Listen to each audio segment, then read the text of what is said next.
बिस्मिल्लाहिर्रहमानिर्रहीम। हमारा आज का टॉपिक है branches of physics. Physics is a vast and is therefore further subdivided in many other branches. कि फिजिक्स बहुत बड़ी है, बहुत वसी पैमाने पर फैली हुई है, इसी वजह से उसको मज़ीद ब्रांचेस में डिवाइड किया गया है।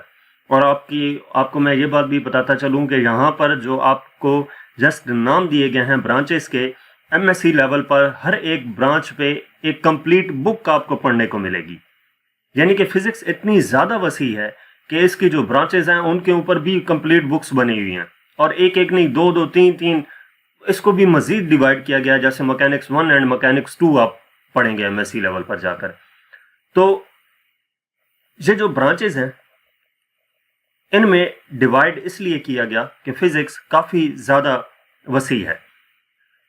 These branches of physics are increasing as the technology is progressing. However, the major branches of physics के जो ब्रांचेज है ना फिजिक्स की, ये टेक्नोलॉजी में एडवांसमेंट के साथ साथ इंक्रीज होती जा रही हैं। जो जो टेक्नोलॉजी में एडवांसमेंट आती जा रही है, ब्रांचेज इंक्रीज होती जा रही हैं। जैसे आपको मैं एक चीज़ बताऊं तो जब तक इंसान का इल्म इस दुनिया के ऊपर था तो तब तक एस्ट्रोनॉमी से रिलेटेड कोई ब्रांच फिजिक्स की नहीं थी। लेकिन जब इंसान ने ज़मीन से बाहर की चीज़ों को सोचना शुरू किया, चांद, सूरज, बाकी प्लैनेट्स, सितारे, सियारे, इनके बारे में, तो तब फिजिक्स की एक नई ब्रांच एस्ट्रोनॉमी बनाई गई। तो यहाँ पर जो फिजिक्स की ब्रांचेस हैं उसमें मैकेनिक्स है। मैकेनिक्स का तो आप एक चैप्टर भी पढ़ेंगे इसी बुक के अंदर, मैकेनिक्स, जिसमें ऑब्जेक्ट्स की मोशन को डिस्कस किया जाता है। दूसरी ब्रांच जो है वो है ऑप्टिक्स की। ऑप्टिक्स देखने से रिलेट करता है, ऑप्टिक्स उन डिवाइसेस से रिलेट करता है जिनकी मदद से हम देखते हैं। इसके बाद ऑसिलेशंस एंड वेव्स हैं।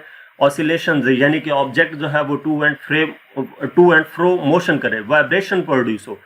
एंड वेव्स जो कि वाटर वेव्स होती हैं, साउंड वेव्स होती हैं, लाइट वेव्स होती हैं, इस तरह डिफरेंट हमारे पास वेव्स मौजूद होती हैं। थर्मोडायनामिक्स है। थर्मोडायनामिक्स में हम हीट, एनर्जी, इन चीज़ों के बारे में पढ़ते हैं। इलेक्ट्रोमैग्नेटिज्म है, मैग्नेट से रिलेटेड, और मैग्नेट की वजह से जो इफेक्ट होते हैं वो इलेक्ट्रोमैग्नेटिज्म में डिस्कस किया जाता है। एस्ट्रोफिजिक्स, एस्ट्रोफिजिक्स में जितने भी प्लैनेट्स हैं, सितारे, सियारे, स्पेस के अंदर क्या कुछ मौजूद है, ये सारा कुछ एस्ट्रोफिजिक्स में डिस्कस किया जाता है। इसके बाद आ जाता है क्वांटम फिजिक्स। तो क्वांटम फिजिक्स बेसिकली हमें नेचर का बिहेवियर बताती है, और below the scale of atom हम इसको डिस्कस करते हैं। एटॉमिक फिजिक्स में एटम्स के बारे में डिस्कस किया जाता है। न्यूक्लियर फिजिक्स में एटम के अंदर जो न्यूक्लियस मौजूद होता है, और इसके अलावा न्यूक्लियर रिएक्शंस जो होते हैं उनके बारे में हम न्यूक्लियर फिजिक्स में डिस्कस करते हैं। अब इन ब्रांचेस को एक डायग्रामेटिकल शेप के अंदर डिस्कस किया गया है, जिसमें फिजिक्स की ये डिफरेंट ब्रांचेस हैं: optics, electromagnetism, relativity, atomic and nuclear physics, oscillations and waves, thermodynamics, mechanics and quantum physics. ये तमाम ब्रांचेस हैं फिजिक्स की। इसके बाद एक क्वेश्चन अराइज किया गया है, ये समझ लें कि आपकी इंफॉर्मेशन में इजाफा किया गया है एक छोटी सी इंफॉर्मेशन के ज़रिए से। डू यू नो है कि the cubit was the measurement unit used by Egyptians to build the pyramid. ये पिरामिड बनाए गए और कई साल पहले बनाए गए थे।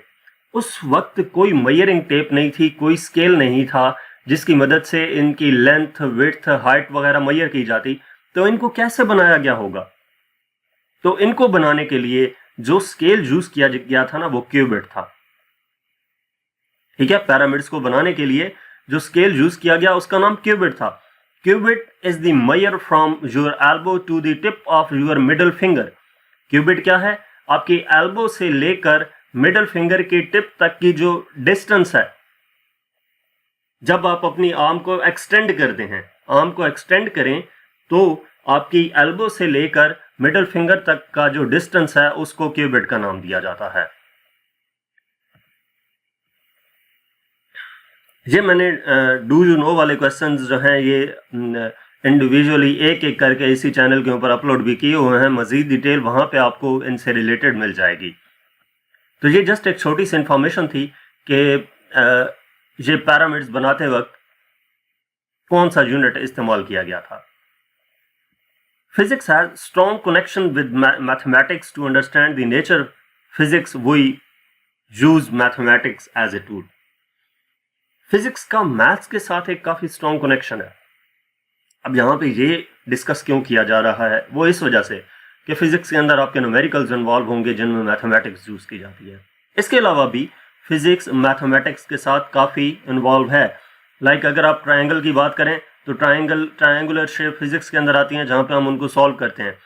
रेक्टेंगल्स आ जाती हैं, पैरेललोग्राम्स आ जाती हैं, तो उनका एरिया कैलकुलेट करने के लिए हम वही फार्मूलाज यूज़ करते हैं जो आपने मैथ के अंदर यूज़ किए। Therefore learning physics requires mathematical knowledge. तो फिजिक्स को सीखने के लिए मैथ्स का नॉलेज होना ज़रूरी है आपके लिए। अगर आपको मैथ्स नहीं आती तो फिजिक्स आपको उस तरह से समझ नहीं आएगी जिस तरह से आपको समझनी चाहिए।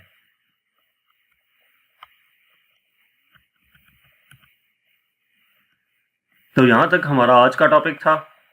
मज़ीद वीडियोस के लिए हमारा चैनल देखिए। Thank you.